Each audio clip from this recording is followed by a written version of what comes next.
आप first video से लेकर के फर्स्ट चैप्टर से लेकर के लास्ट 14 चैप्टर तक जो भी होगा 20 मिनट 25 मिनट का बैठ करके देख लीजिएगा अच्छे से, एक बार उसको कर लीजिएगा। ये गारंटी है कि आपका जो एग्जाम में क्वेश्चन आएगा वो सब ये क्वेश्चन से रहेगा ही रहेगा, आपसे बन जाएगा। 11th का बोर्ड एग्जाम का आपको कोई टेंशन नहीं रहेगा। अब सोचिए कि 14 चैप्टर है और 40 ऑब्जेक्टिव, लगभग एक चैप्टर से 3 to 4 ऑब्जेक्टिव आएगा, उससे ज्यादा आने वाला नहीं है। तो कुछ चैप्टर्स ऐसा है जिससे डायरेक्ट ऑब्जेक्टिव आपको देख करके आप कर लेंगे कि आराम से क्वेश्चन का मतलब ऑप्शन देखिए और टिक मार दीजिए, इस तरह का हो जाएगा। जैसे आपका है chapter mechanical properties of solids, question में न्यूमेरिकल्स टाइप का भी रहेगा, थ्योरेटिकल टाइप का भी रहेगा, डायरेक्ट करने का भी रहेगा और कॉन्सेप्चुअल भी रहेगा, दोनों हो जाएगा। देखिए हम लोग सोचते हैं कि रबर ज्यादा इलास्टिक है, नहीं, रबर कम इलास्टिक है। बात समझ में आया? जो कम खिंचा है वो ज्यादा इलास्टिक कहलाएगा। रीजन क्या है? रीजन है y equals to FL by A delta L। जिसका डेल्टा L जितना कम होगा, मतलब जिसका इलोंगेशन जितना कम होगा, उसका यंग्स मॉडुलस उतना ज्यादा आएगा। टोटल 14 चैप्टर है फिजिक्स में जो आपको पढ़ना है। सारे चैप्टर से सिर्फ ऑब्जेक्टिव आएगा। अभी आप पढ़ रहे हैं, आपको पढ़ा रहे हैं, नोट्स लिखवा रहे हैं, डिराइवेशन कर रहे हैं, उसमें क्या है कि आप कोई भी थ्योरी लिखने के लिए आएगा तो आप डेफिनेशन लिख दीजिएगा, डिराइव करना रहेगा तो डिराइव कर दीजिएगा, लेकिन ऑब्जेक्टिव का बारी आता है, सबका सब इससे टच कर जाएगा। आपको एक्स्ट्रा कुछ पढ़ने का जरूरत ही नहीं है। अगर आप वीडियो देख रहे हैं और सॉल्यूशन देख रहे हैं तो पेन पेपर रखिए और पेन पेपर के साथ अपने से भी सॉल्व करिए, दिमाग में जल्दी घुसेगा। पोथी लेकर पढ़ने से कोई फायदा नहीं है, उसको लिख लिख करके प्रैक्टिस करने की कोशिश हमेशा करिए।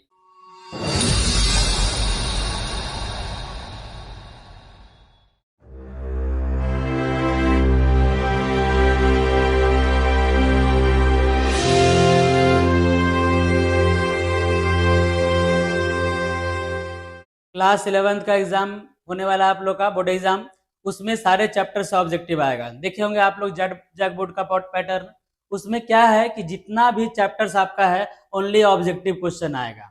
आप लोग पढ़ रहे हैं, पढ़ाई अच्छा से ही कर रहे हैं। टोटल 14 चैप्टर है फिजिक्स में जो आपको पढ़ना है, सारे चैप्टर से सिर्फ ऑब्जेक्टिव आएगा। अभी आप पढ़ रहे हैं, आपको पढ़ा रहे हैं, नोट्स लिखवा रहे हैं, डिराइवेशन कर रहे हैं, उसमें क्या है कि आप कोई भी थ्योरी लिखने के लिए आएगा तो आप डेफिनेशन लिख दीजिएगा, डिराइव करना रहेगा तो डिराइव कर दीजिएगा, लेकिन ऑब्जेक्टिव का बारी आता है।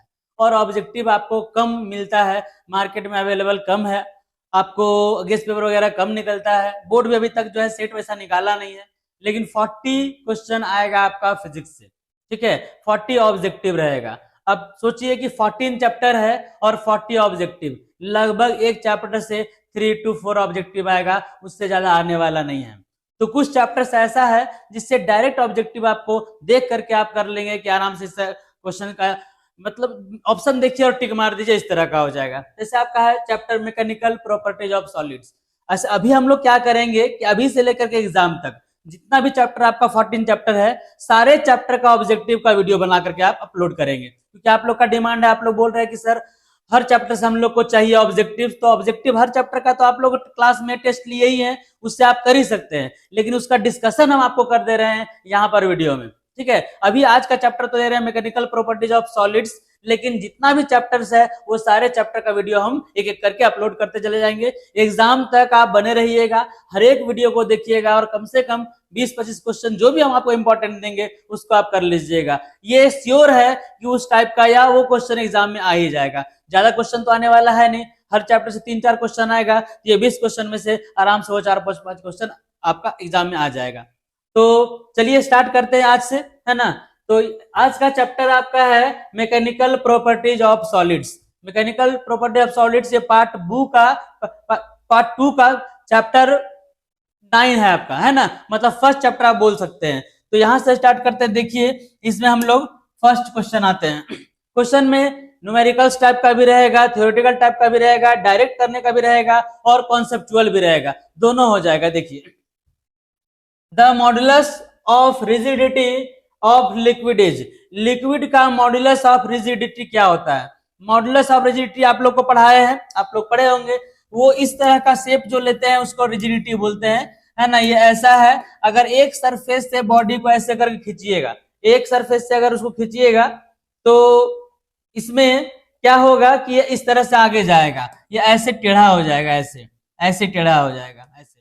अब मान के चलिए कि ये लिक्विड है, ये लिक्विड है। लिक्विड का अगर एक सरफेस से आगे धक्का देंगे तो जहां तक धक्का देंगे लिक्विड वहां तक जाएगा। क्यों? सॉलिड तो नहीं है, सॉलिड रहेगा तो इस तरह से टेढ़ा होगा, उसके बाद फोर्स हटा दीजिएगा, वापस अपने पोजीशन पे आ जाएगा, थोड़ा शिफ्ट होगा फिर वापस आ जाएगा। लेकिन लिक्विड में ऐसा नहीं है, लिक्विड में एक बार शिफ्ट हो गया वो शिफ्ट रहेगा और आगे तक भी जा सकता है वो। इसलिए मॉडुलस ऑफ रिजिडिटी में क्या है, आप लोग फॉर्मूला पढ़े हैं FL by A delta L, FL by A delta L. इसका डेल्टा एल अगर लीजिएगा आप, किसका? लिक्विड का। लिक्विड को आप जहां तक आगे खींचिए वो वहां तक आगे खिंचाएगा, इसलिए इसका डेल्टा एल जो है वो क्या हो जाएगा, जीरो। डेल्टा एल क्या हो जाएगा, जीरो। अगर इसको आप लेते हैं, एक सेकेंड, इसको अगर आप ले लीजिएगा यहाँ पे मॉडुलस ऑफ रिजिडिटी जी से इसको नोट करते हैं, F L by A delta L. Delta L का वैल्यू आप जितना भी ले लीजिए, इंफिनिटी तक ले लीजिए, डिवाइड करिएगा, इसका वैल्यू क्या आ जाएगा, जीरो आ जाएगा। तो इसका मॉडुलस ऑफ रिजिडिटी जो है वो जीरो होता है। अब ऐसा क्यों?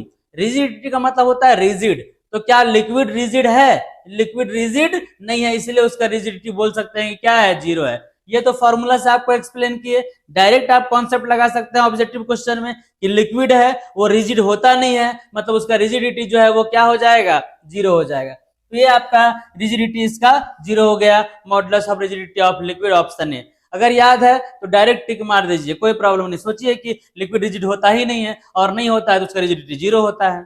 ठीक है, क्वेश्चन नंबर 2 में आइए। क्वेश्चन नंबर 2 है the Young's modulus of air is. Young's modulus air, क्या एयर इलास्टिक है या इलास्टिक नहीं है? तो हम लोग को लगता है कि एयर इलास्टिक नहीं है, एयर का यंग्स मॉडुलस जीरो हो जाना चाहिए। बात समझे? लेकिन ऐसा नहीं है, यंग्स मॉडुलस जीरो नहीं होगा, लेकिन 1 से छोटा होगा। Less than 1 but not zero. बहुत कम इलास्टिक होता है एयर, एयर ज्यादा इलास्टिक नहीं है, लेकिन उसका इलास्टिसिटी एकदम जीरो नहीं होगा। तो यंग्स मॉडुलस जो होगा एयर का वो 1 से छोटा होगा बट जीरो नहीं होगा, इसलिए इसको याद रखिएगा, less than 1 but not zero. 1 से छोटा होगा लेकिन जीरो नहीं होगा, है ना। तो आप लोग जिसमें यंग्स मॉडुलस का टेबल दिया गया होगा उसमें सबका वैल्यू दिया होगा। एनसीईआरटी भी अगर आप लोग देखते हैं तो बढ़िया से ध्यान से देखा करिए। पढ़ा दिए, कंप्लीट हो गया, उसको लेकर के आप लोग चले गए, कहीं पलट के देखे नहीं, ऐसा नहीं करना। बुक को पलट के देखिए, डेटा दिया रहता है, डेटा को देखिए, उसमें डेटा को देखिएगा, यंग्स मॉडुलस होगा एयर का लिखा हुआ होगा 1 से थोड़ा जो है छोटा है, जीरो नहीं बोलेंगे लेकिन 1 से थोड़ा छोटा होगा इसका। तो less than 1 but not zero. बहुत सारा जो है वो डेटा से भी क्वेश्चन डायरेक्ट आता है।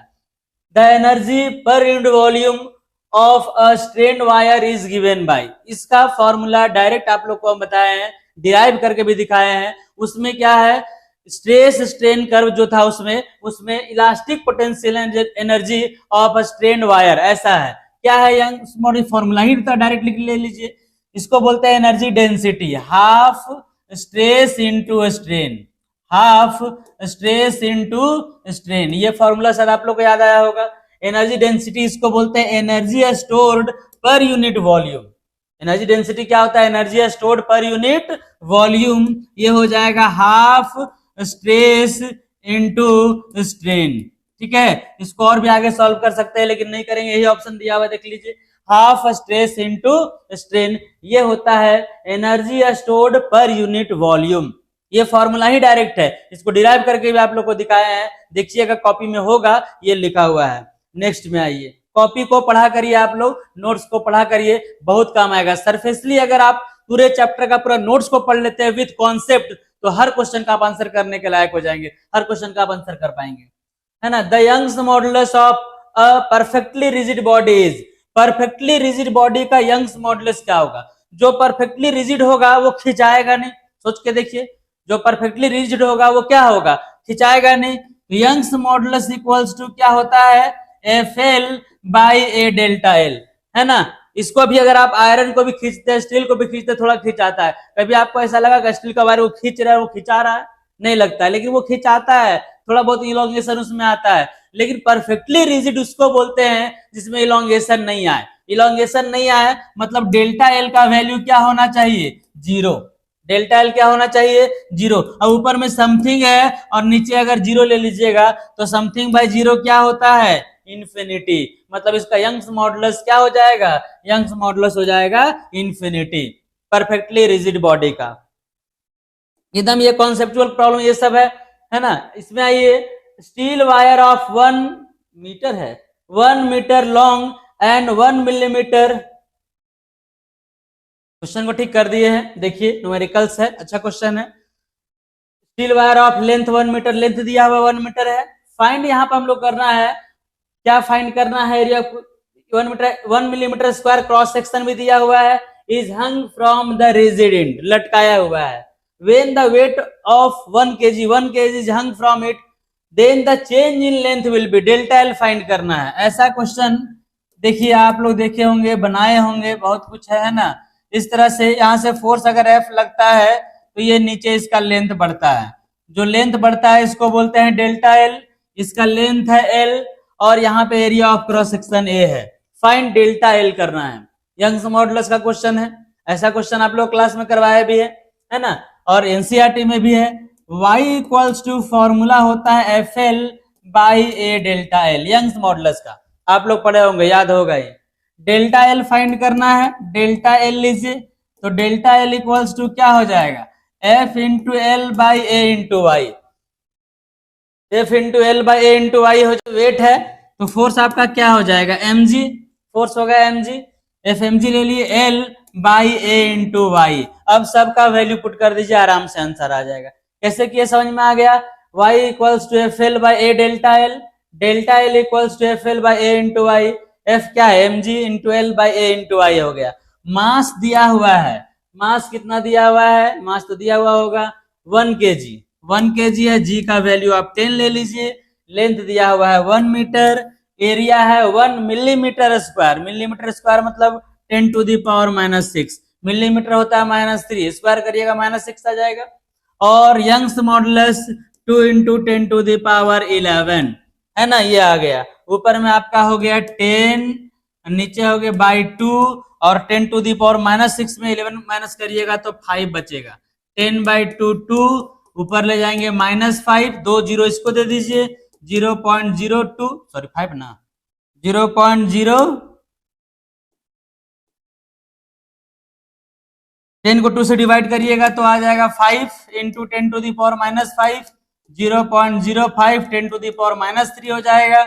-3 को बोलते हैं मिलीमीटर, तो ये हो गया 0.05 मिलीमीटर। ये हम सॉल्व कर दे रहे हैं, ये सॉल्व करना नहीं चाहिए, इतना तो आप लोग को आता ही होगा कि हाँ कम से कम वैल्यू पुट करके सॉल्व कर ले, वो कर सकते हैं। तो आप लोग अपने से घर में कर लीजिएगा, देख लीजिए कि ये फॉर्मूला यूज होता है, और अपने से हम लोग ये लो इसको पुट करेंगे, सब आ जाएगा। तो इसका आंसर हो गया 0.05 mm मिलीमीटर। सॉल्यूशन क्लियर है, अच्छा है, इसलिए क्योंकि छोटा सा न्यूमेरिकल यूज हो रहा है, पुट करके आंसर लाने का है, ऑब्जेक्टिव में आ जाएगा आराम से। नेक्स्ट क्वेश्चन में आते हैं।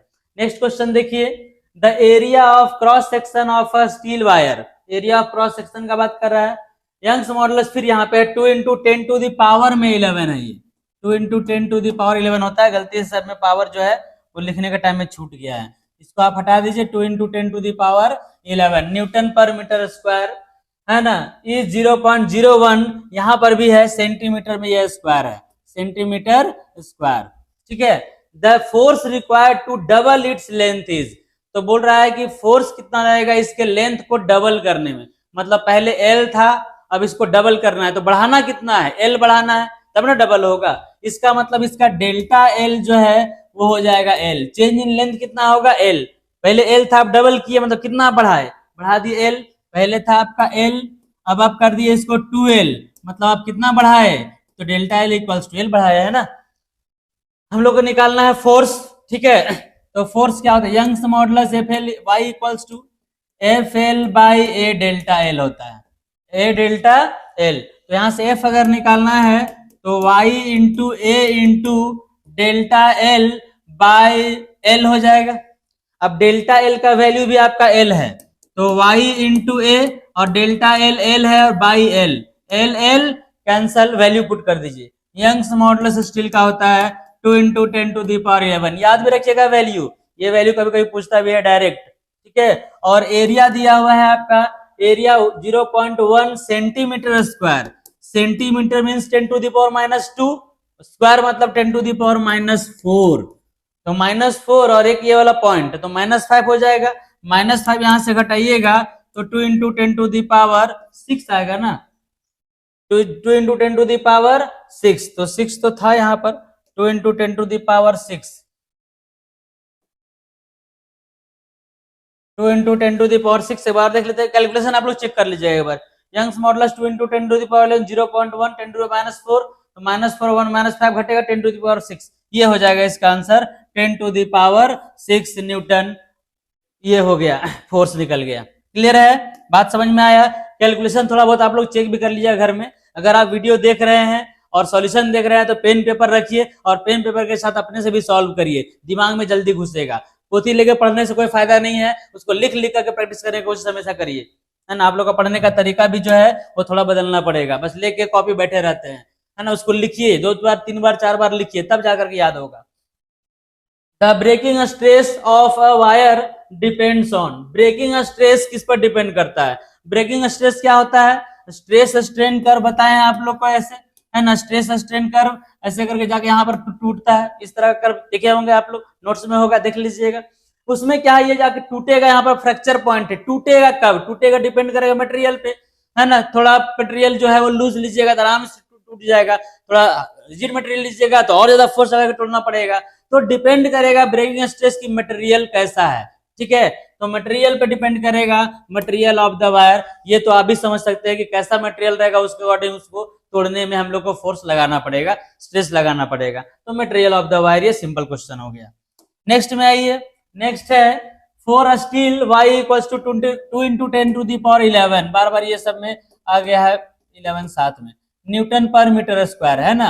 Newton per metre square, newton metre square था, ये थे पर तो लिखा हुआ है न्यूटन पर मीटर स्क्वायर, ठीक है। The force required to double the length of the steel wire, same आ गया, ये इसके पहले वाला सेम क्वेश्चन है, 10 टू द पावर 6 होगा, रिपीट कर गया क्वेश्चन थोड़ा, है ना। 2 into 10 to the power 6। If S is the stress and Y is the Young's modulus of a material, ठीक है, स्ट्रेस दिया हुआ है, Young's modulus दिया हुआ है, material of a wire, the energy stored in the wire per unit area per unit volume is, वही question है ना, एनर्जी स्टोर्ड का क्वेश्चन है ये। एनर्जी स्टोर्ड का फॉर्मूला आप लोग को याद है, पर यूनिट वॉल्यूम हाफ, और ये होता है stress, stress into strain, stress into strain, ये होता है energy stored per unit volume, याद रखिएगा, है ना फॉर्मूला को। अब हम लोग को फाइंड करना है स्ट्रेस के फॉर्म में, तो यहाँ पर देखिए थोड़ा इसको हम चेंज करते हैं। Young's modulus equals to formula क्या होता है, stress by strain. Young's modulus जो है ये होता है स्ट्रेस बाय स्ट्रेन। अगर आप यहां से स्ट्रेन निकालिएगा, यहां से क्या निकालिएगा, स्ट्रेन, तो क्या हो जाएगा, stress by Young's modulus, stress by Young's modulus. Strain put कर दीजिए यहाँ पे, तो हाफ, ये हो गया आपका स्ट्रेस, ऐसे लिखिएगा इसको। स्ट्रेन इक्वल्स टू क्या होगा, stress by Young's modulus. Stress stress मिलके स्ट्रेस का स्क्वायर हो गया, और ये यंग्स मॉडुलस 2 इंटू वाई हो गया। ऑप्शन क्या होगा, एस स्क्वायर बाय 2y, कहां पर है, यहाँ पर है, एस स्क्वायर बाय 2y हो गया। ठीक है, क्लियर है, फॉर्मूला इंपॉर्टेंट है, याद रखिएगा। For a constant hydraulic stress on an object, the fractional change in the object's volume delta V by V and its bulk modulus B are related as. bulk modulus क्या होता है, bulk modulus होता है sharing stress by sharing strain. ठीक है, bulk modulus क्या होता है, शेयरिंग स्ट्रेस, शेयरिंग नहीं जी, bulk modulus volumetric stress by volumetric strain, है ना, volumetric stress by volumetric strain, volumetric strain, ये होता है आपका बल्क मॉडुलस, है ना। टाइप्स ऑफ इलास्टिक मॉडुलाई में 3 बताए हैं, यंग्स मॉडुलस, बल्क मॉडुलस और शियर मॉडुलस। तो ये आपका बल्क मॉडुलस है। बल्क मॉडुलस जो भी है आपका ये स्ट्रेस हो गया, और वॉल्यूमेट्रिक स्ट्रेन होता है delta V by V, delta V by V. तो बी इक्वल्स टू, ये वी ऊपर चला जाएगा तो v बाई डेल्टा वी। अगर प्रोपोर्शनल लिखिएगा v, b का प्रोपोर्शनल, तो b प्रोपोर्शनल क्या आ जाएगा, b प्रोपोर्शनल आपका आएगा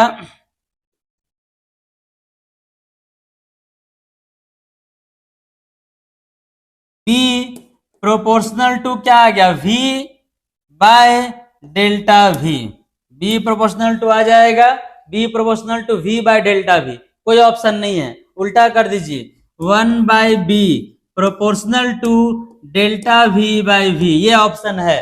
1 by B proportional to delta V by V, ये बी ऑप्शन है ना, क्योंकि सब डेल्टा वी बाई वी है, तो डेल्टा वी बाई वी लाए उल्टा, 1 बाई बी आ गया। क्लियर है, ये ऑप्शन हो जाएगा आपका बी। नेक्स्ट में आइए, नेक्स्ट में आइए, the modulus of elasticity of elasticity dimensionally equivalent to. Modulus of elasticity, कोई भी इलास्टिक मॉडुलस है, अगर वो यंग्स मॉडुलस है, बल्क मॉडुलस, शियर मॉडुलस है, सबका यूनिट जो है प्रेशर के इक्वल होता है ना। Modulus of elasticity, modulus of elasticity, ये फॉर्मूला ही है, फॉर्मूला होता है मॉडुलस ऑफ इलास्टिसिटी का, stress by strain, modulus of stress by strain. ये देखिए स्ट्रेस बाय स्ट्रेन, स्ट्रेन का तो कोई यूनिट होता नहीं है, ये स्ट्रेन का कोई यूनिट नहीं होता है, तो बचा कौन, स्ट्रेस। तो मॉडुलस ऑफ इलास्टिसिटी और स्ट्रेस ये दोनों का यूनिट सेम होगा, क्योंकि स्ट्रेन जो है यूनिट लेस होता है, change in dimension to the original dimension. तो क्या हो जाएगा, स्ट्रेस, ये हो गया इसका ऑप्शन स्ट्रेस, यूनिट दोनों का सेम होगा। क्लियर है। नेक्स्ट में आइए, in a typical stress strain curve, बता रहे थे आप लोग को स्ट्रेस स्ट्रेन कर्व के बारे में। For a ductile metal the point up to which the force exerted by the materials are conservative is called. इसमें जो होता है इस तरह का, ऐसे ये आपका स्ट्रेस स्ट्रेन कर्व है, ये स्ट्रेस स्ट्रेन कर्व है, ऐसे स्ट्रेस स्ट्रेन कर्व होता है। इसमें ये होता है प्रोपोर्शनल लिमिट, याद भी रखिएगा ना, पढ़ने का टाइम में इसको आपको लोग बताए थे, याद रखा करिए, नहीं याद रखिएगा कैसे काम चलेगा। यह है प्रोपोर्शनल लिमिट, इसको बोलते हैं यील्ड पॉइंट, इसको हम लोग क्या बोलते हैं, यील्ड पॉइंट। इलास्टिक लिमिट भी उसको बोला जाता है यील्ड पॉइंट, तो ये हो गया आपका यील्ड पॉइंट ही बोलते हैं, है ना। कंजर्वेटिव का मतलब ये है कि जिस पाथ से जाएगा वो वापस आ जाएगा, इसे पाथ से लेना देना नहीं रहेगा। मतलब ये हुआ, आप बोल सकते हैं कि जहां तक इलास्टिक सिटी का बिहेवियर को फॉलो करता है, मतलब खींचेंगे छोड़ देंगे, मतलब तो वापस अपने पोजिशन पे क्या होगा, वापस आ जाएगा, तो फिर इसको हम लोग बोलते हैं यील्ड पॉइंट, इलास्टिक लिमिट। ये याद रखिएगा, ये तो डेफिनेशन ही डायरेक्ट है, यील्ड पॉइंट का डेफिनेशन लिखा हुआ है। ये तो कर्व अगर याद होगा तो आप लोग कौन कहां पे पॉइंट है सब पता चल जाएगा। यहाँ पे देखिए, the right copper steel glass and rubber in order increasing coefficient of elasticity. Coefficient of elasticity याद रखना तो सबके लिए पॉसिबल नहीं है, लेकिन देखिए सबसे ज्यादा इलास्टिक कौन होता है, इलास्टिक सबसे ज्यादा होता है स्टील, ठीक है। जो सबसे ज्यादा खिंचा रहा है आपका रबर, हम लोग सोचते हैं कि रबर ज्यादा इलास्टिक है, नहीं, रबर कम इलास्टिक है। बात समझ में आया, जो कम खिंचा है वो ज्यादा इलास्टिक कहलाएगा। रीजन क्या है, रीजन है y equals to F L by A delta L. जिसका डेल्टा एल जितना कम होगा, मतलब जिसका इलोंगेशन जितना कम होगा, उसका यंग्स मॉडुलस उतना ज्यादा आएगा। क्लियर है। इलोंगेशन, रबर को खींच दिए, रबर को खींचते बहुत लंबा चला गया, हम लोग को लगता है ज्यादा इलास्टिक होगा रबर, लेकिन ऐसा नहीं है। रबर का डेल्टा एल बड़ा होगा तो यंग्स मॉडुलस उसका छोटा होगा। तो रबर खींचे तो इलास्टिक हो गया, ऐसा नहीं है। स्टील को खींच रहे हैं, स्टील वायर को नहीं खिंचा रहा है, हम लोग सोच रहे हैं स्टील वायर इलास्टिक नहीं है, स्टील ज्यादा इलास्टिक है रबर से। समझ गए। तो यहाँ ऑर्डर देखिएगा, तो आपका ऑर्डर नंबर आपको डी दिखाई देगा। रबर सबसे ज्यादा खिंचाता है, उसके बाद ग्लास का बारी आएगा, उसके बाद कॉपर, और सबसे कम खिंचाने वाला कौन होगा, स्टील। कॉपर का वायर होता है, उसको खींचिएगा थोड़ा टाइट होता है, कॉपर भी हल्का खिंचाता है, आपको फील भी होगा, लेकिन स्टील का कभी लेकर खींच के देखिए तो लगेगा ही नहीं कि वो खिंचा रहा है, वो ज्यादा इलास्टिक है। तो इसका करेक्ट ऑर्डर जो है रबर, ग्लास, कॉपर और स्टील है ना। कोई भी आपसे पूछे कि स्टील और रबर में दोनों में ज्यादा इलास्टिक कौन है, तो आपका ज्यादा इलास्टिक कौन होगा, स्टील। बार बार वहां पर एक क्वेश्चन भी आता है कि why steel is more elastic than the rubber, लेकिन आप लोग का सब्जेक्टिव आने वाला तो है नहीं, ऑब्जेक्टिव आएगा तो डायरेक्ट मार दीजिएगा स्टील मोर इलास्टिक बोल करके। बताएं आपको, इसको पूरा एक्सप्लेन किया है क्लास में आप लोग के लिए। Steel is more elastic than, सबसे ज्यादा इलास्टिक है, क्या हो जाए, कॉपर से भी ज्यादा है, ब्रास से भी ज्यादा है, एल्यूमिनियम से भी ज्यादा है, ऑल ऑफ दिस। जस्ट अभी आप लोग को बता ही रहे थे कि स्टील सबसे ज्यादा इलास्टिक होता है, तो इसका आंसर क्या हो जाएगा, ऑल ऑफ दिस। ये देख करके आप कर लीजिएगा। ये छोटा सा चैप्टर है, लेकिन इससे जो ऑब्जेक्टिव आएगा आराम से आप आंसर कर सकते हैं। SI unit of shear modulus is, बताए कोई भी मॉडुलस ऑफ इलास्टिसिटी हो, यंग्स मॉडुलस हो, बल्क मॉडुलस हो, शियर मॉडुलस हो, या मॉडुलस ऑफ इलास्टिसिटी लिख दे, वो स्ट्रेस के इक्वल होगा। कि कोई भी मॉडुलस ऑफ इलास्टिसिटी क्या होता है, स्ट्रेस बाय स्ट्रेन होता है। स्ट्रेन का तो कोई यूनिट होता नहीं है, तो किसके इक्वल होगा? स्ट्रेस के इक्वल होगा। स्ट्रेस मतलब प्रेशर, स्ट्रेस का मतलब क्या होगा? प्रेशर। तो प्रेशर का यूनिट यहाँ देखिए तो क्या है, होना चाहिए यूनिट क्या? Newton per metre square. ये यूनिट क्या यहाँ पर है, देखिए तो न्यूटन पर मीटर स्क्वायर कहीं नहीं है, मतलब ये हो जाएगा आपका none of this. None of this क्यों है, समझ में आया? आपका मॉडुलस ऑफ इलास्टिसिटी है, इसका होना चाहिए न्यूटन पर मीटर स्क्वायर, वो तो है नहीं, तो यहाँ पे ले लेंगे इसका नन ऑफ दिस। ये क्वेश्चन आपका हो गया। नेक्स्ट में आइए, नेक्स्ट में चलते हैं। Which of the following substances has the highest elasticity? बोल रहा है जो दिया हुआ है उसमें सबसे हाईएस्ट इलास्टिसिटी किसका ज्यादा है? तो फिर से वही आ गया इसका आंसर, रबर। इलास्टिसिटी सेम का हम लोग बात कर रहे हैं, तो इलास्टिसिटी ले रहे हैं, सबसे अधिक किसका होगा? स्टील का होगा। स्टील मोर इलास्टिक होता है। ऑप्शन डायरेक्ट ले लीजिए स्टील। रीजन तो बहुत 2-3 क्वेश्चन आपको बताते चले आ रहे हैं। नेक्स्ट में आइए, नेक्स्ट में क्या है? The dimensions of the bulk modulus of elasticity same as that of. बताए, यूनिट सेम, डायमेंशन सेम। किसका? मॉडुलस ऑफ इलास्टिसिटी किसी का भी स्ट्रेस के इक्वल होता है, प्रेशर के इक्वल होता है। मतलब डायमेंशन अगर आप लेंगे तो प्रेशर का डायमेंशन और मॉडुलस ऑफ इलास्टिसिटी का डायमेंशन दोनों सेम होगा। यूनिट भी सेम, डायरेक्शन डायमेंशन भी सेम। समझ गया बात को? जिसका यूनिट सेम होता है, डायमेंशन भी सेम होता है। नेक्स्ट में आइए, ये ले लीजिए। How does the Young's modulus vary with the increase of temperature? Temperature बढ़ाएंगे तो यंग्स मॉडुलस क्या होगा? खुद सोच करके देखिए। y equals to F L by A delta L. ठीक है, अगर आप इसको गर्म करेंगे तो ये खिंचाएगा। ऐसे नॉर्मल नहीं खींच पाएंगे वायर को, लेकिन अगर आप इसको हीट करिएगा, गर्म करिएगा, तो आप इसको खींच पाते हैं। ज्यादा खिंचाता है, ज्यादा खिंचाया मतलब डेल्टा एल इंक्रीज किया।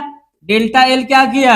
डेल्टा एल आपका इंक्रीज किया, और डेल्टा एल इंक्रीज करेगा तो यंग्स मॉडुलस क्या होगा? डिक्रीज करेगा। ठीक है, तो हीट करने से लेंथ बढ़ेगा, लेंथ बढ़ेगा मतलब y का वैल्यू डिक्रीज कर जाएगा। तो ये इसका आंसर हो गया डिक्रीजेज। समझ में आया? ये हो गया। क्वेश्चन नंबर 20 में आइए। The length of a rod is doubled under the action of constant force if the initial stress be s, then what will be the final stress? देखिए यहां पर लेंथ को डबल किया जा रहा है। Young's modulus equals to, formula क्या होता है? Young's modulus equals to stress by strain. Stress by strain, strain हो गया डेल्टा एल बाय एल। अब यहां से एल को ऊपर ले जाइए तो y इक्वल्स टू क्या हो जाएगा? s into L by delta L. Stress आपको निकालना है तो स्ट्रेस इक्वल्स टू आ जाएगा y into delta L by L. ये फॉर्मूला होता है स्ट्रेस का, y into delta L by L. अब क्वेश्चन में ये बोल रहा है कि the length of a rod is doubled. अगर लेंथ इसका डबल कर दिया जाए, लेंथ अगर डबल कीजिएगा तो क्या आ जाएगा? y into delta L by 12। देखिए 2 नीचे आ गया, मतलब 2 से एक्स्ट्रा डिवाइड हो गया। पहले था y into delta L by L, अब यहाँ 2 एक्स्ट्रा आ गया। इसका मतलब स्ट्रेस तो पहले रहेगा, एक्स्ट्रा क्या आ जाएगा? 2। तो इसका ऑप्शन आपका हो गया s/2। ये भी हो गया, थोड़ा ट्विस्ट किया हुआ है, अच्छा क्वेश्चन है। बात समझ में आया? तो ये हो गया आपका 20 क्वेश्चन। ये आपका 20 क्वेश्चन हो गया mechanical properties of solid chapter से। ये पार्ट 2 बुक का है ना, फर्स्ट चैप्टर है। लेकिन हम लोग अभी से लेकर के आपके 11th के एग्जाम के तक पूरा जो 14 चैप्टर है, सारे 14 चैप्टर का ऑब्जेक्टिव्स का वीडियो लाएंगे, जिससे आपका एग्जाम में जो भी 40 क्वेश्चन आएगा वो सब का सब इससे टच कर जाएगा। आपको एक्स्ट्रा कुछ पढ़ने का जरूरत ही नहीं है। आप फर्स्ट वीडियो से लेकर के, फर्स्ट चैप्टर से लेकर के लास्ट 14 चैप्टर तक जो भी होगा 20 मिनट 25 मिनट का बैठ करके देख लीजिएगा, अच्छे से एक बार उसको कर लीजिएगा। ये गारंटी है कि आपका जो एग्जाम में क्वेश्चन आएगा वो सब ये क्वेश्चन से रहेगा ही रहेगा, आपसे बन जाएगा। 11th का बोर्ड एग्जाम का आपको कोई टेंशन नहीं रहेगा। ठीक है, तो अभी से लेकर के एग्जाम तक आप लोग बने रहिएगा, हर वीडियो को बढ़िया से जरूर देखिएगा और उसको क्वेश्चन को भी कर लीजिएगा, एग्जाम क्लियर हो जाएगा। तो आज यहीं तक, आगे हम लोग फिर नेक्स्ट वीडियो में नेक्स्ट चैप्टर को लेकर के आएंगे। तब तक आप लोग अच्छे से मन लगा के पढ़ाई करते रहिए। Thank you so much.